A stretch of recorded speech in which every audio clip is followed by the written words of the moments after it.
오늘 우리에게 주시는 하나님의 말씀은 신명기 13장 6절로 11절입니다. 신명기 13장 6절로 11절 제가 읽겠습니다. 내 어머니 아들 곧 내 형제나 내 자녀나 내 품의 아내나 너와 생명을 함께하는 친구가 가만히 너를 꾀어 이르기를 너와 내 조상들이 알지 못하던 다른 신들 곧 내 사방을 둘러싸고 있는 민족 혹 내게서 가깝든지 내게서 멀든지 땅 이 끝에서 저 끝까지에 있는 민족의 신들을 우리가 가서 섬기자 할지라도 너는 그를 따르지 말며 듣지 말며 긍휼히 여기지 말며 애석히 여기지 말며 덮어 숨기지 말고 너는 용서 없이 그를 죽일 때에 내가 먼저 그에게 손을 대고 후에 뭇 백성이 손을 대라. 그런 애굽 땅 종되었던 집에서 너를 인도하여 내신 내 하나님 여호와에게서 너를 꾀어 떠나게 하려 한 자이니 너는 돌로 쳐 죽이라. 그리하면 온 이스라엘이 듣고 두려워하여 이 같은 악을 다시는 너희 중에서 행하지 못하리라. 아멘. 인도하시는 하나님, 그런 제목으로 오늘 말씀에 은혜를 나누고자 합니다.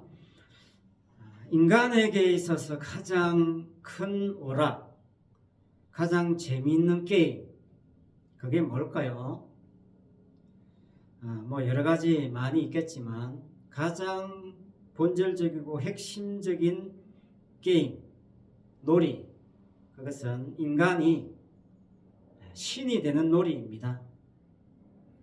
그리스도 신화에 보면 신들의 이야기가 나오는데 그 신들의 이야기들을 보면 인간들 이야기보다 더 유치한 이야기들이 많죠.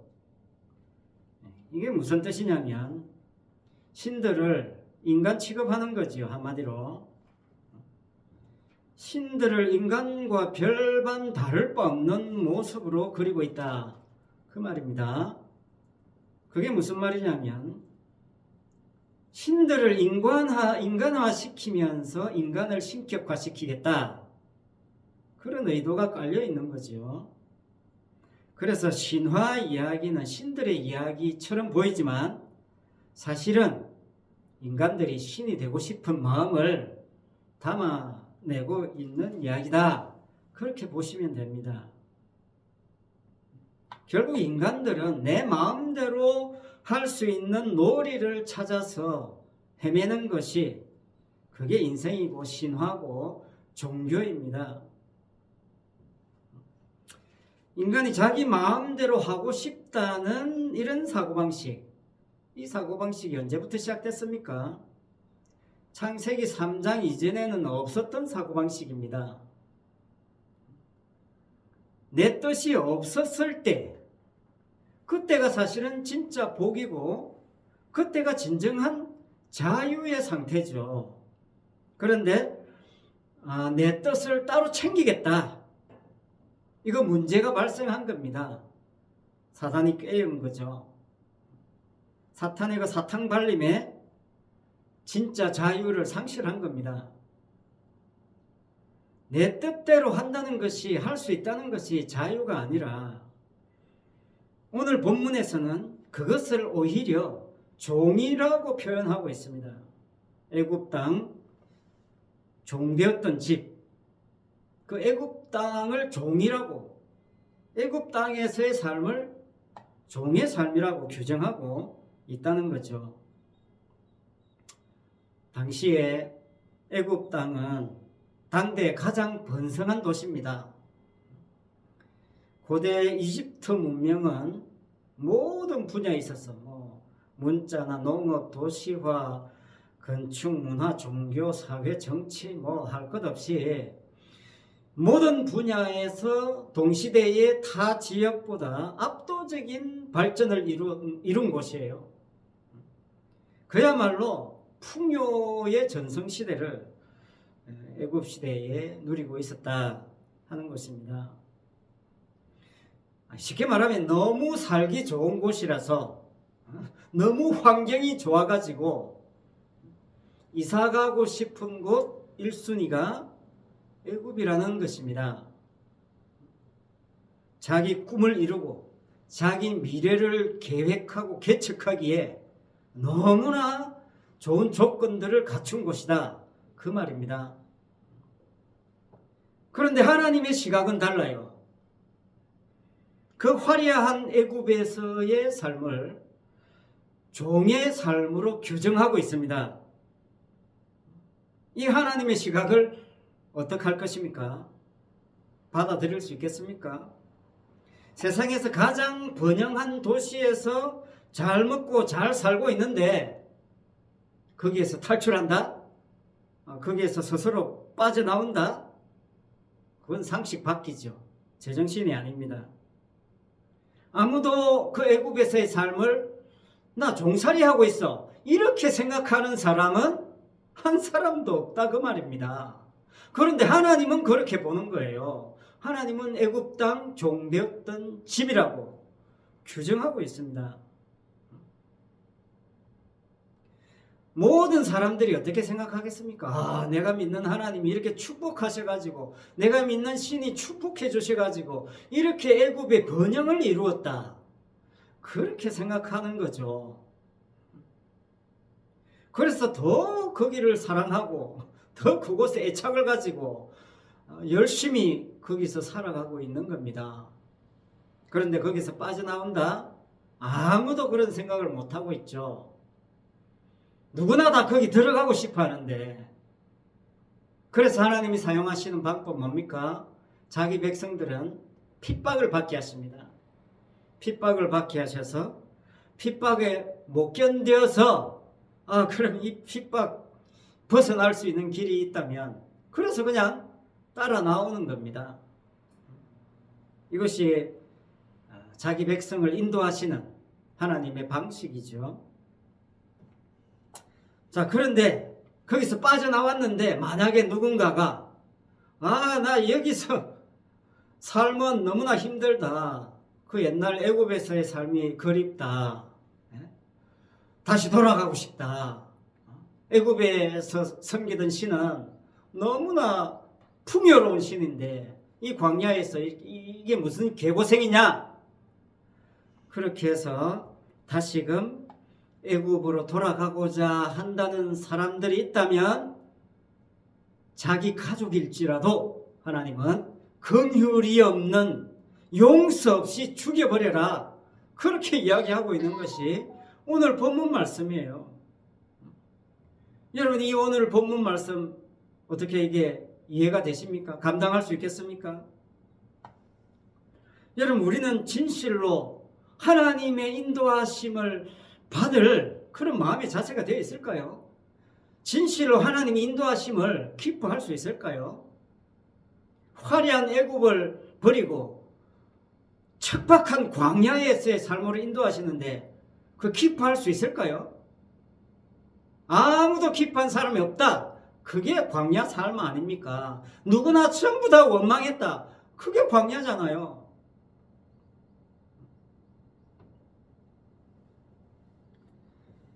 하나님께서 이스라엘 백성들을 애굽에서 인도해 내셨다는 것은 최고로 번영한 도시에서 최고로 열악한 환경으로 인도하시는데 할렐루야 찬양하면서 박수치면서 제가 가겠습니다. 그렇게 따라 나설 수 있는 인간은 아무도 없다 그런 말이에요. 그리고 앞으로도 기대하지 말라 그 말이에요. 앞으로 이제 네 마음대로 살 수 없다 그런 뜻입니다. 애굽에서는 네가 원하는 대로 뭐 좀 했을지 몰라도 이제 애굽에서 나가면 네 마음대로 되는 게 하나도 없다. 그래도 좋냐? 이렇게 물어보는 것과 마찬가지예요. 하나님은 우리를 어디로 인도하시려고 애굽 땅 종되었던 곳에서 인도하셨습니까? 물론 가나안 땅으로 인도하시는 겁니다.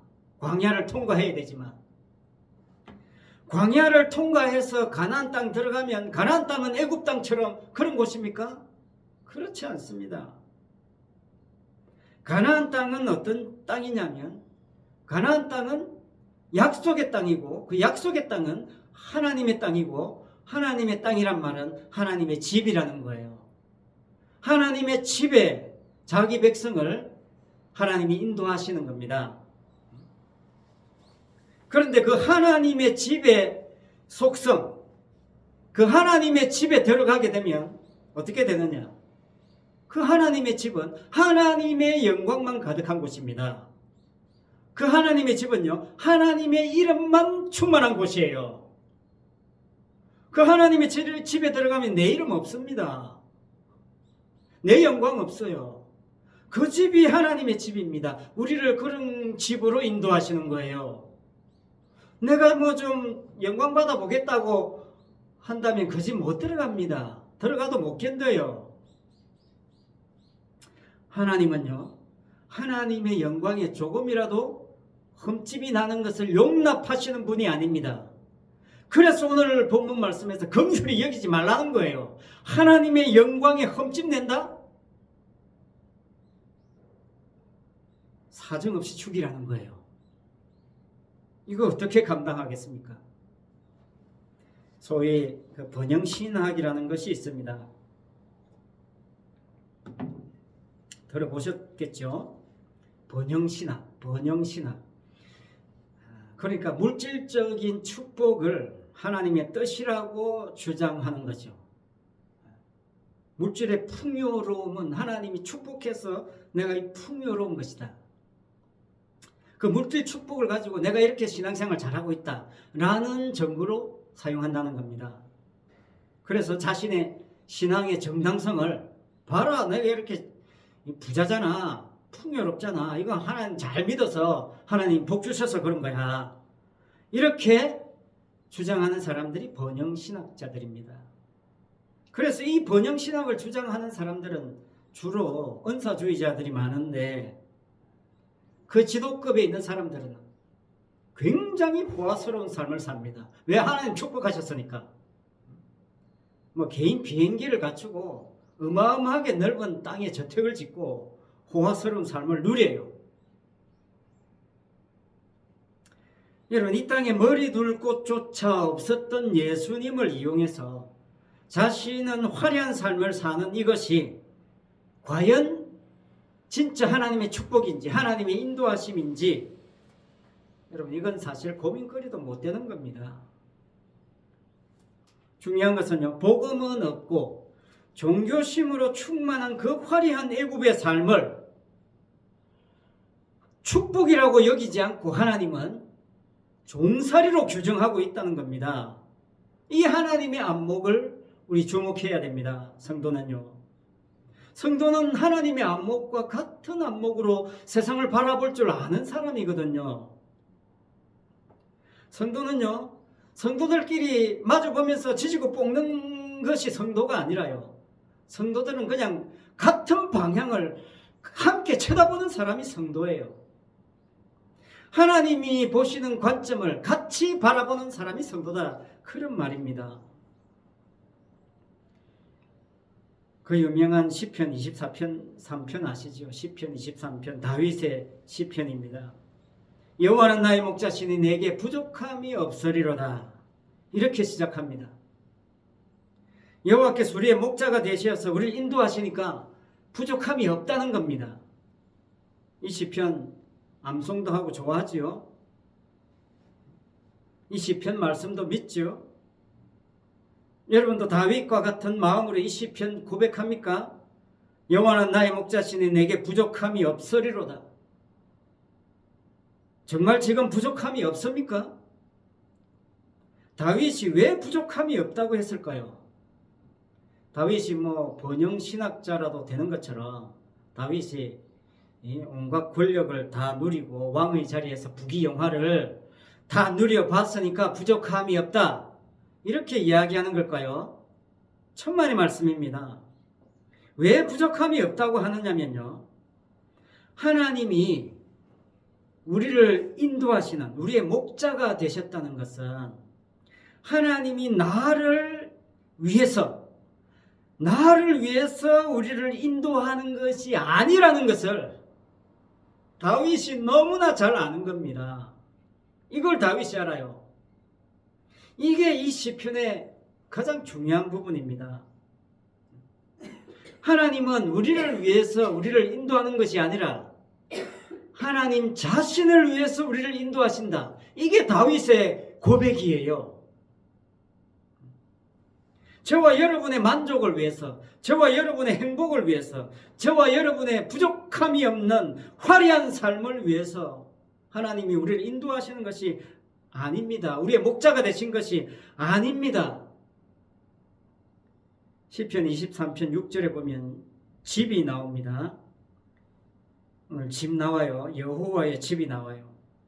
그 집이 오늘 본문에 애굽 땅 종되었던 집하고 대비가 돼요. 여호와의 집은 어떤 집입니까? 그야말로 하나님을 위한 집이에요.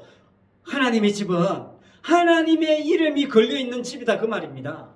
내 이름 거기 없어요.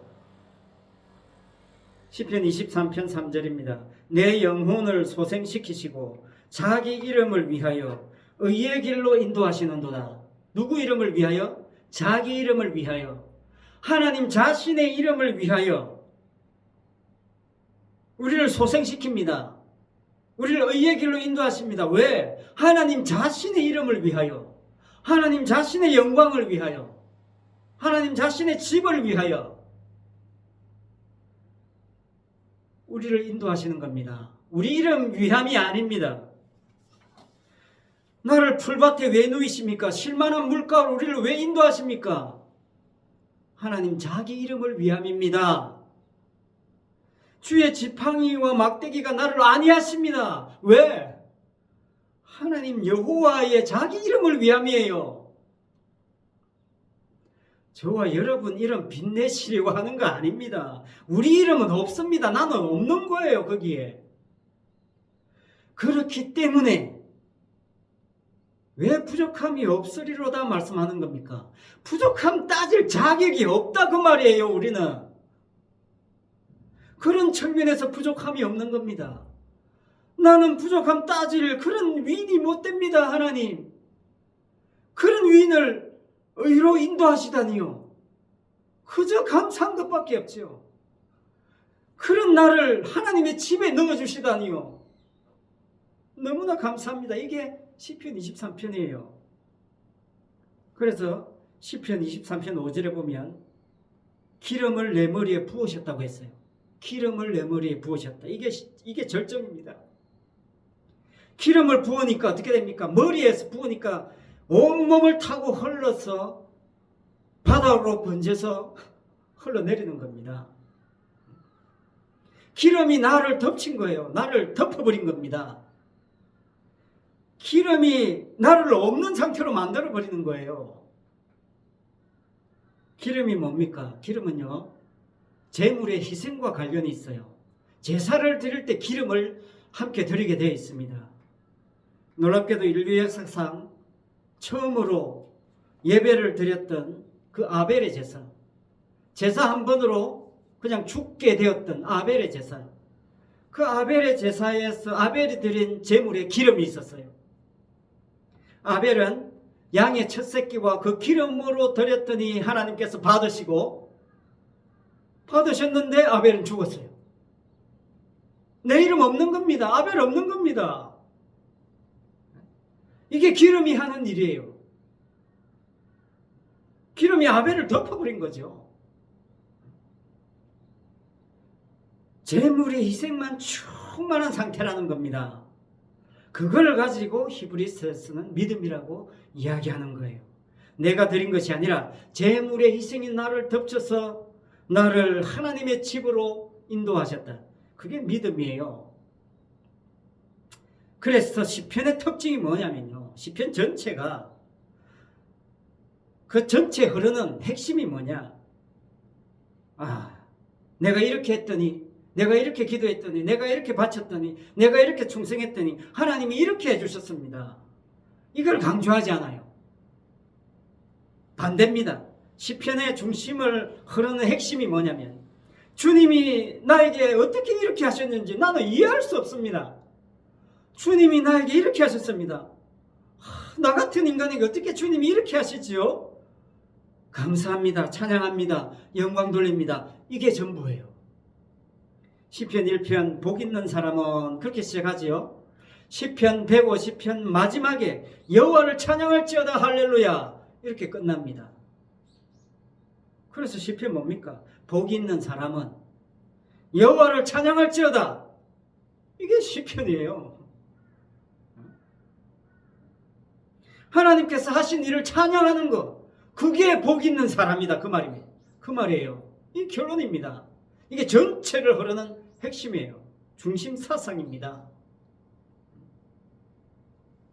성도는요, 어떻게 하면 내가 나를 완벽한 인간으로 나를 구축해 가느냐, 여기에 관심 있는 사람 아닙니다. 성도는 나에게 행하시는 하나님의 일이 이렇게 엄청나구나, 여기에 눈뜬 사람이에요. 이걸 매일 경험하는 겁니다. 그러니 하루하루가 놀랍고 감사한 거죠. 그러니까 성도는요, 자기 이름을 위해서 사는 사람이 아니니까, 자기 이름 따위에는 관심이 없으니까 부족함이 없는 거예요. 부족함 따질 필요가 없으니까 부족함이 없는 겁니다. 주님의 행함이 머리부터 발끝까지 충만한데 나한테 일말의 기대가 있겠습니까? 주님의 행함이 온몸을 그냥 감싸고 있는데, 기름을 내 머리에 부으셨으니 내 잔이 넘치나이다. 넘칩니다. 뭐가 넘칩니까? 주님의 인도하심이, 행하심이, 주님의 사랑이, 주님의 은혜가 넘쳐나는 겁니다. 성도에게는. 넘친다는 말이 뭡니까? 계속 넘쳐 흐르니까 다른 이물질이 거기에 못 들어가요. 다른 요소가 비집고 못 들어갑니다. 왜? 계속 넘쳐나니까 거기서 들어가려고 해도 튕겨 나가는 거죠. 집어넣어도 튕겨 나가는 겁니다. 계속 넘쳐 흐르니까.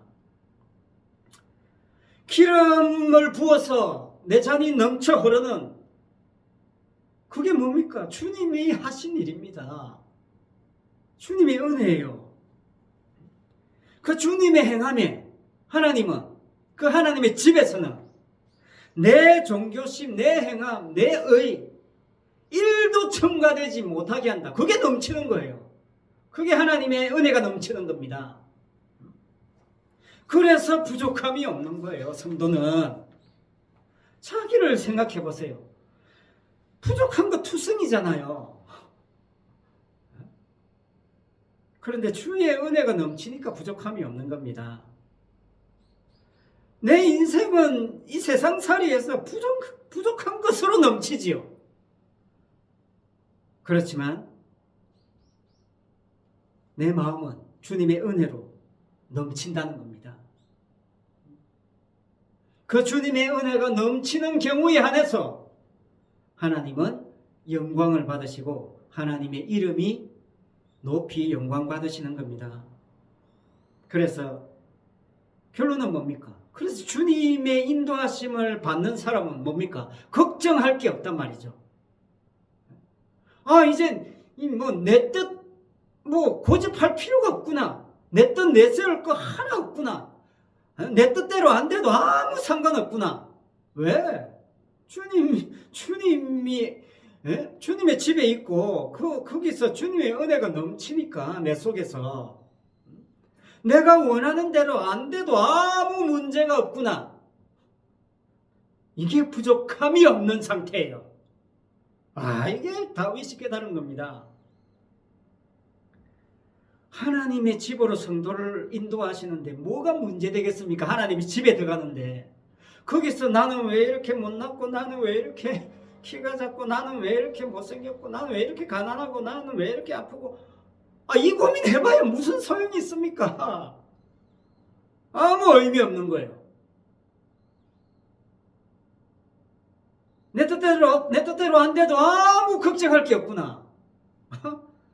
너무나 평안하구나. 이게 종의 집에서 탈출한 자유예요. 이게 자유예요. 이 자유가 부족함이 없는 자유란 말입니다. 그래서 성도에게는요, 이 은혜가 넘쳐 흘러서 주변으로 막 흘러가는 거예요. 이 은혜가 넘쳐 흘러서 다른 사람들에게 흘러가야지, 내 열심, 내 종교심이 흘러들어가면 그거 하나님이 용납하지 않는다는 거예요. 그거 잘라내라, 죽여버려라. 그거 지금 오늘 말씀하고 있는 겁니다. 무엇이 하나님께 영광 돌리는 삶입니까? 내가 원하는 것이냐, 내가 싫어하는 것이냐를 따져서 선택하는 그런 삶은 자기 영광을 위한 삶이지요. 여러분, 처음에 제자들이 전부 다 그래서 주님을 따랐잖아요. 나 좀 폼 나는 인생 한번 돼보겠다. 그런데 저 사람 싹수가 보이네. 저 예수라는 사람 좀 능력 있어 보이네. 그래서 다 따라다닌 거 아닙니까? 나 한 자리 차지하려고. 심지어 천국에서 나는 오른편 왼편으로 앉는데 관심거리가 있었던 그런 사람들 아닙니까? 그런데 예수님 십자가에서 박살나니까 어땠습니까? 전부 다 뿔뿔이 흩어져서 다시 자기 본래 직업으로 돌아가 버린 겁니다. 그게 십자가예요. 십자가 앞에서 누구나 다 여러분 버리게 돼 있습니다. 주님을 버리게 돼 있어요. 그럼에도 불구하고 부활하신 주님은 제자들을 찾아오셨죠. 주님이 원하시는 길로 인도하시기 위해서 찾아오셔서 성령을 부어 주신 겁니다.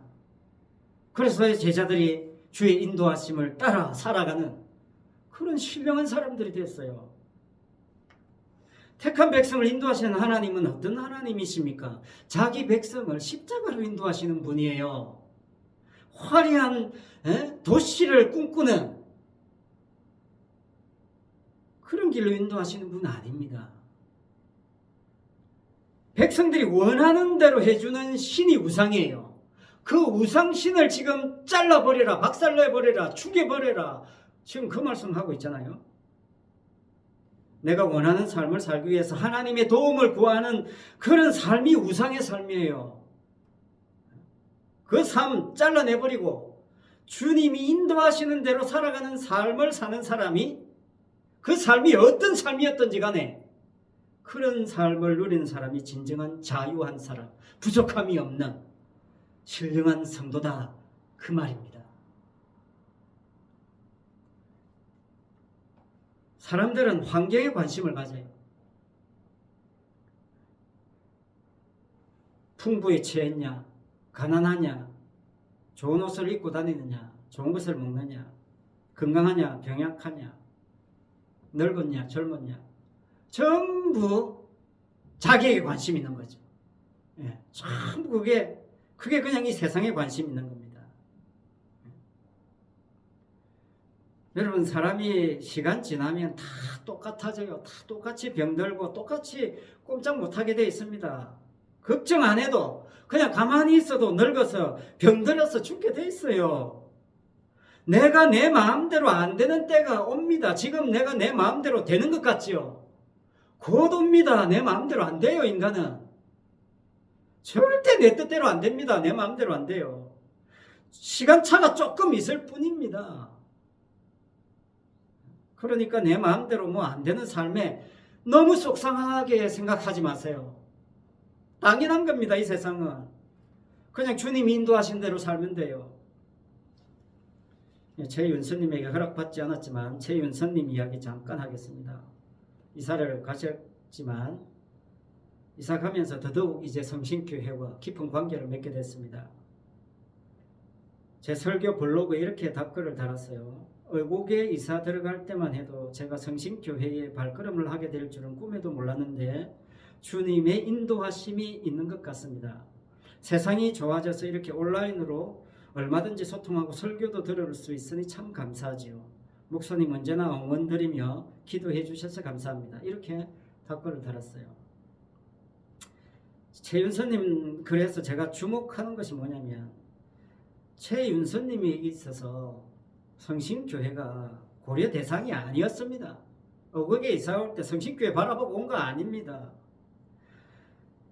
성신교회에 주님 인도하실 줄 꿈에도 몰랐다는 거예요.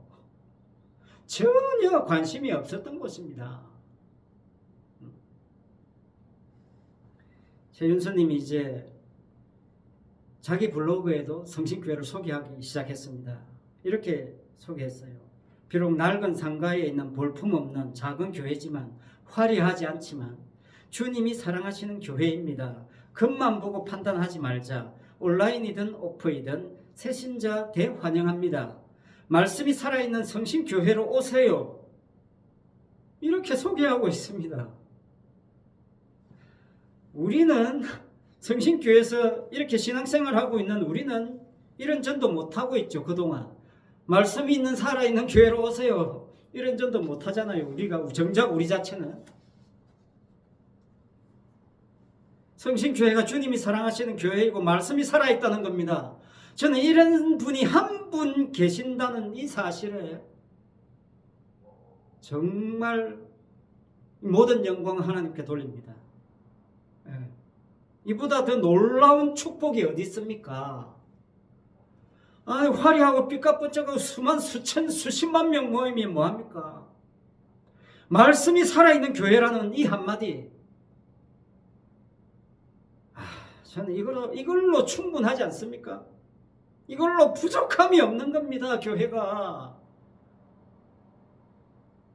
오늘 본문 8절 말씀합니다. 너는 그를 쫓지 말며 듣지 말며 긍휼히 보지 말며 애석히 여기지 말며 덮어 숨기지 말고 9절에 너는 용서 없이 그를 죽이라.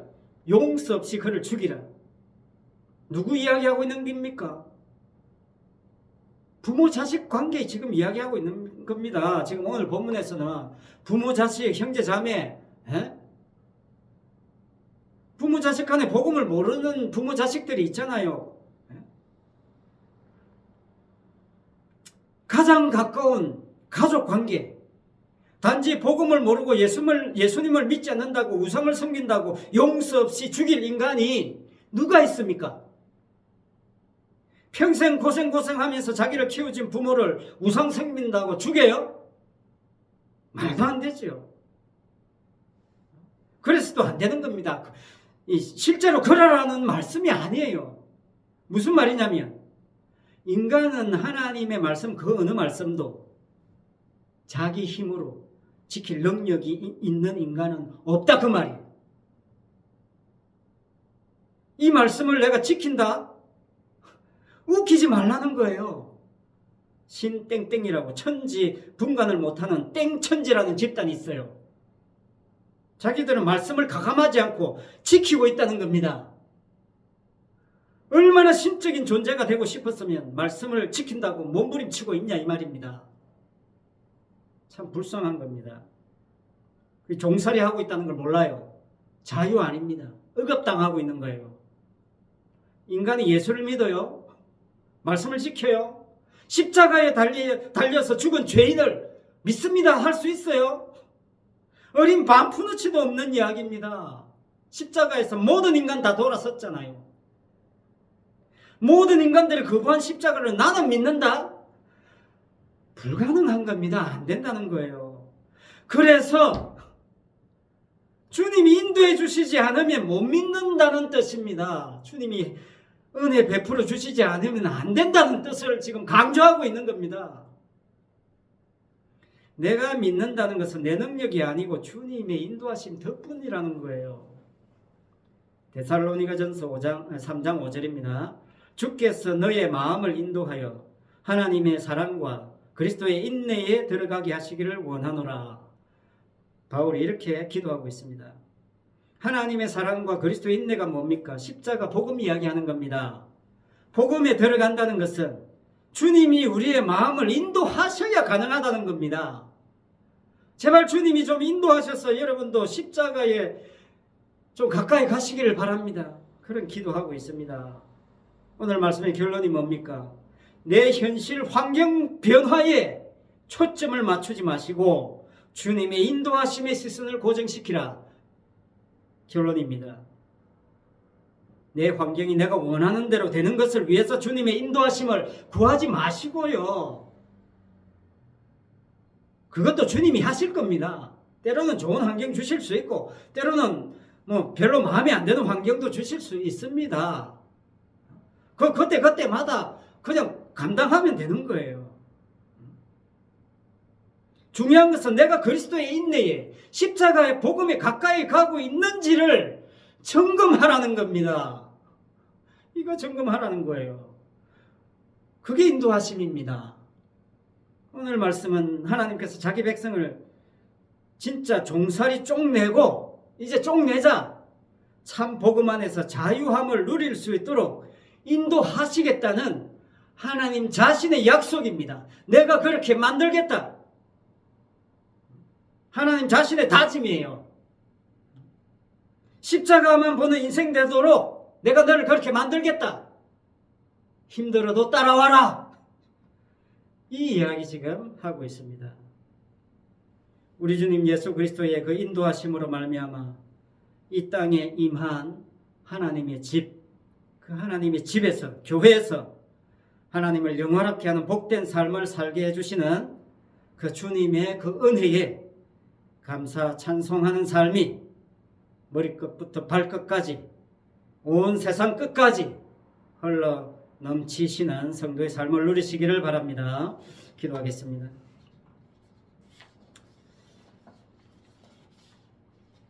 아버지 하나님 참 감사합니다. 우리는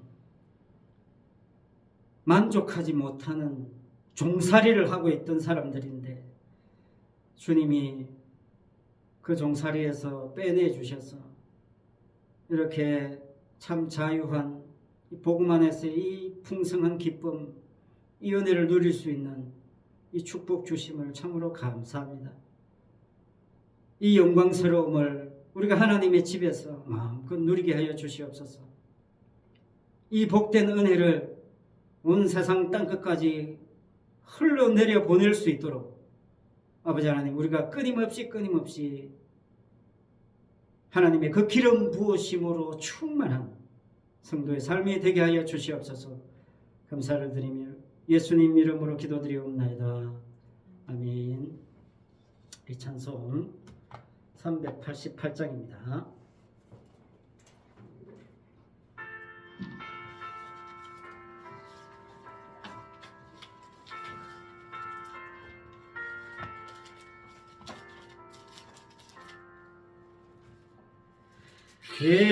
비바람이 칠 때와 물결로 필 때에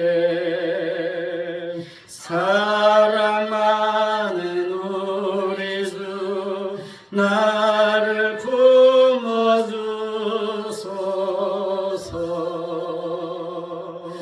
풍 빠지는 것으로 나를 숨겨주시고 안식 없는 곳으로 주여 인도하소서.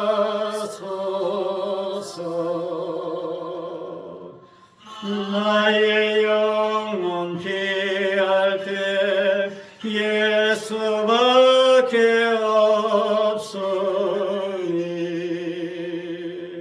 혼자 있게 마시고 위로하여 주소서. 부주지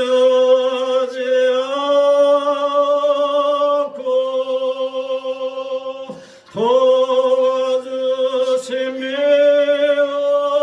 도와주시면이 할 수 없는 죄인을 주여 보소서.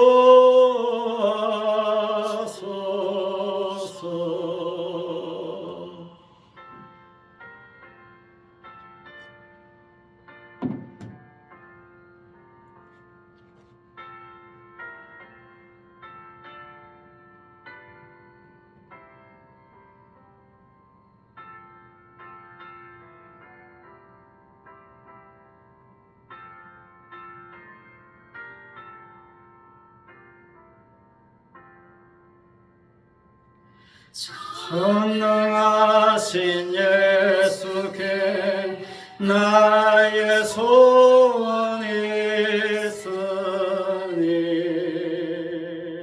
병든 자와 맹인을 고쳐주심입니다.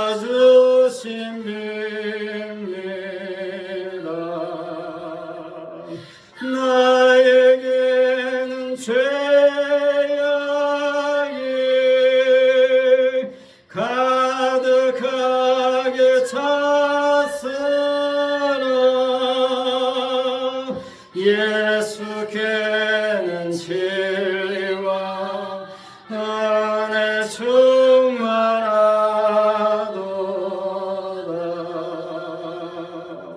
나의 죄를 사시 주의 은혜 크도다. 생명수로 고치사 나를 성케 하소서. 생명수는 예수님 마시게 하시옵고 샘물처럼 내 맘에 솟아나게 하소서.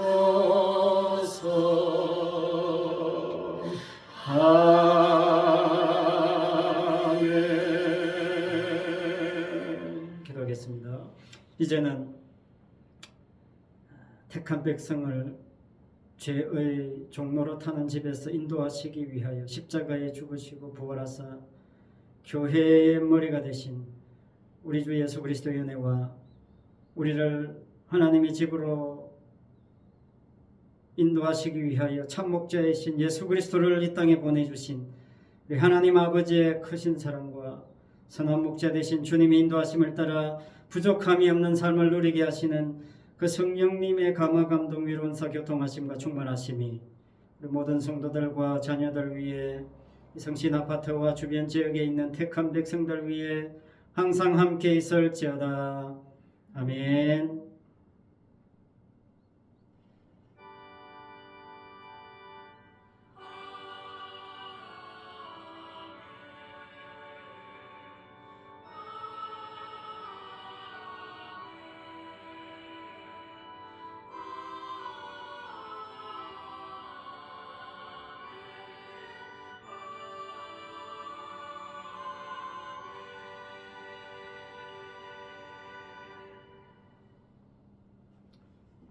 감사합니다.